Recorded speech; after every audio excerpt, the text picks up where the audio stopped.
আমার অস্থিকে যেন ততক্ষণ বিসর্জন না দেওয়া হয় যতক্ষণ না আমি ন্যায় বিচার পাই। আর যদি আমি ন্যায় বিচার না পাই তাহলে যেন আমার অস্থিকে কোর্টের বাইরে কোনো ড্রেনে ফেলে দেওয়া হয়। আমি যে টাকা উপার্জন করি তা আমার শত্রুদের শক্তিশালী করছে। আমার বাবা মা ও ভাই প্রত্যেক দিন একটু একটু করে মরছে। এর জন্যই আমি আর বাঁচতে চাই না। ঠিক এইভাবেই তার উপরে হতে থাকা বিভিন্ন রকম টর্চারের কথা বলেই আতুল সুভাষ সুইসাইড করার সিদ্ধান্ত নেন। 8ই ডিসেম্বর 2024 সালের সেই রাত, যেটি তার জীবনের শেষ রাত হয়ে ওঠে, তিনি আত্মহত্যার সিদ্ধান্ত নেন। পরের দিন 9ই ডিসেম্বর তার মৃত্যুর খবর সামাজিক মাধ্যমে ভাইরাল হয়ে যায়। একটি 24 পাতার সুইসাইড নোট এবং একটি 84 মিনিটের ভিডিও প্রকাশিত হয়, যেখানে তিনি তার জীবনের সমস্ত ঘটনার বিস্তারিতভাবে তুলে ধরেন। এই ঘটনা ভারতের এমন কোনো অংশ ছিল না যেখানে এই কাহিনী ভাইরাল হয়নি। সামাজিক যোগাযোগ মাধ্যমে এই ঘটনার ভিডিও আর বক্তব্য ছড়িয়ে পড়ে, যা শোনার পর সবাই কেঁদে ফেলেছিল। আতুলের জীবনের এই গল্পটি শুরু হয় 2019 সালে, যখন একটি ম্যাট্রিমোনিয়াল সাইটে তার বিয়ে হয় নিকিতা সিংহানিয়া নামে একজন নারীর সঙ্গে। মেয়েটির বাবা মনোজ কুমার সিংহানিয়া প্রায়ই অসুস্থ থাকতেন। পরিবারের চাপে এবং মেয়েটির বাবার জীবদ্দশায় খুব দ্রুতই ওদের বিয়েটি আয়োজন করা হয়। 26শে এপ্রিল 2019 সালে বানারসির হিন্দুস্তান ইন্টারন্যাশনাল হোটেলে দুই পরিবারের সম্মতিতে ওদের বিয়ে হয়।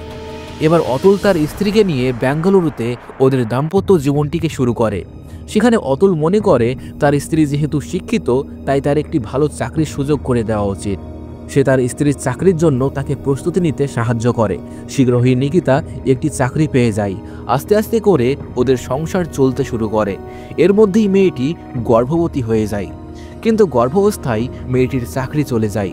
চিকিৎসক পরামর্শ দেন যে মেয়েটিকে হালকা কাজ করতে হবে, কারণ শরীর সচল রাখা জরুরি।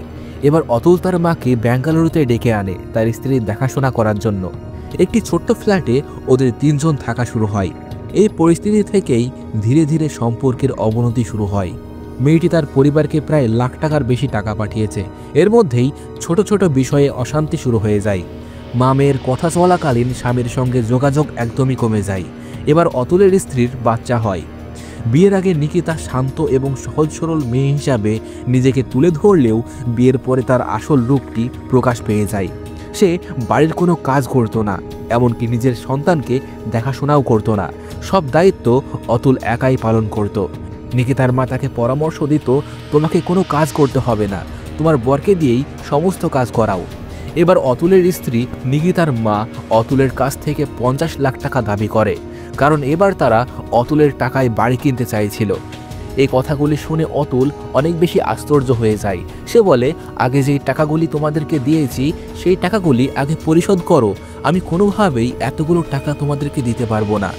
এবার এই সম্পর্কটি এতটাই তিক্ত হয়ে যায় যে নিকিতা বাড়ি ছেড়ে চলে যায়। 2022 সালের 28 এপ্রিল নিকিতা জৌনপুর থানায় স্বামী এবং তার পরিবারের বিরুদ্ধে মামলা করে। ভারতীয় দণ্ডবিধির 498, 323, 504 এবং 506 ধারা এবং পণপ্রথা বিরোধী আইনে 3 এবং 4 ধারায় মামলা হয়। অতুলের পরিবারকে ফোন করেও তার বিরুদ্ধে নানান ধরনের অপবাদ দেওয়া হয়। তার বাবা মাকে বলা হয় যে তার ছেলে নিকিতাকে নির্যাতন করছে। এর ফলে অতুলের নিজের পরিবারও তার উপরে বিশ্বাস হারাতে শুরু করে। এই প্রথম মামলা থেকে শুরু করে একের পর এক অভিযোগ উঠে আসতে শুরু করে। অতুল, তার বাবা মা এবং ভাইয়ের বিরুদ্ধে 8টি এফআইআর দায়ের করা হয়। অভিযোগের মধ্যে ছিল শারীরিক নির্যাতন, পণ্যের চাপ এবং স্ত্রীকে মারধর। এমনকি নিকিতার মতে স্বামীর কারণেই তার বাবার মৃত্যু হয়েছে। এই অবস্থার মধ্যে দিয়ে অতুল এতটাই ভেঙে পড়েছে যে সে তার লাস্ট ভিডিওতে নিজের সব যন্ত্রণার কথা তুলে ধরেছে। সে বলে, আমার জীবনে এখন করার মতো কিছুই নেই। আমি এমন সময়ে মরতে যাচ্ছি যখন আমার বাবা মায়ের সহায় হওয়া উচিত ছিল।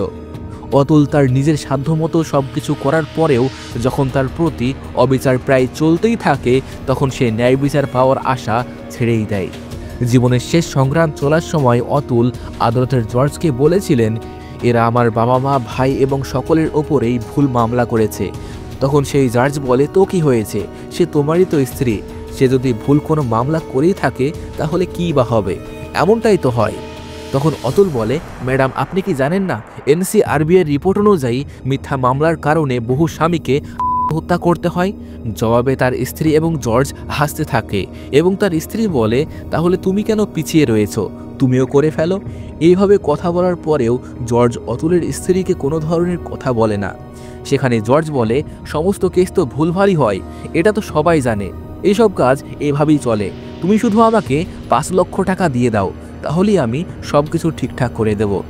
না হলে তুমি এবং তোমার পরিবার সারাটা জীবন জেলের মধ্যে চক্কর কাটতে থাকবে।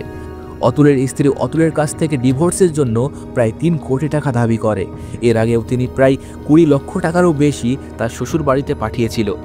এরপরে শ্বশুরবাড়ির পক্ষ থেকে বাচ্চার মেনটেন্যান্সের জন্য প্রায় 2 লক্ষ টাকা দাবি করা হয়।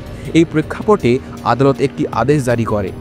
সেই আদেশে বলা হয় যে তার ছেলের ভরণ পোষণের জন্য প্রতি মাসে 40,000 টাকা দিতে হবে, যতদিন পর্যন্ত না ছেলেটি প্রাপ্তবয়স্ক হয়।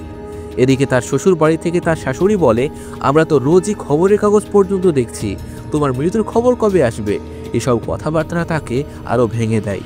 8ই ডিসেম্বর 2024 সালের সেই রাত, যেটি তার জীবনের শেষ রাত হয়ে ওঠে, তিনি আত্মহত্যার সিদ্ধান্ত নেন। পরের দিন 9ই ডিসেম্বর তার মৃত্যুর খবর সামাজিক মিডিয়ার মাধ্যমে ভাইরাল হয়ে যায়। তার 24 পাতার সুইসাইড নোট এবং 84 মিনিটের একটি ভিডিও প্রকাশিত হয়, যেখানে তিনি তার জীবনের সমস্ত ঘটনা বিস্তারিতভাবে তুলে ধরেছেন। তিনি ভিডিওটিতে জানান, আমার ছেলেকে আমার বাবা মায়ের কাছে ফিরিয়ে দেওয়া হোক এবং যখন আমার ন্যায় বিচার হবে তখনই যেন আমার দেহের সৎকার করা হোক। আর যদি ন্যায় বিচার না হয় তবে আমার দেহের অস্থিকে কোর্টের সামনের কোনো ড্রেনে ফেলে দেওয়া হোক। এই ঘটনার পর তার ভাই বিকাশ মোদি বেঙ্গালুরু থানায় গিয়ে তার স্ত্রী নিকিতা সিংহানিয়া, শাশুড়ি নিশা সিংহানিয়া, শ্যালক অনুরাগ সিংহানিয়া এবং চাচা শ্বশুর সুনীল সিংহানিয়ার বিরুদ্ধে এফআইআর দায়ের করেন। এরপরে সেই ঘটনাটি সংবাদ মাধ্যম এবং সোশ্যাল মিডিয়ার মাধ্যমে ছড়িয়ে পড়ে। যখন সাংবাদিকেরা অতুলের শ্বশুরবাড়িতে পৌঁছায় এবং ওদের বক্তব্য নেওয়ার চেষ্টা করেন, তখন শ্বশুরবাড়ির লোকজন ওদের হুমকি দেন এবং নানান ধরনের কথা বলে ভিডিও বন্ধ করতে বলেন।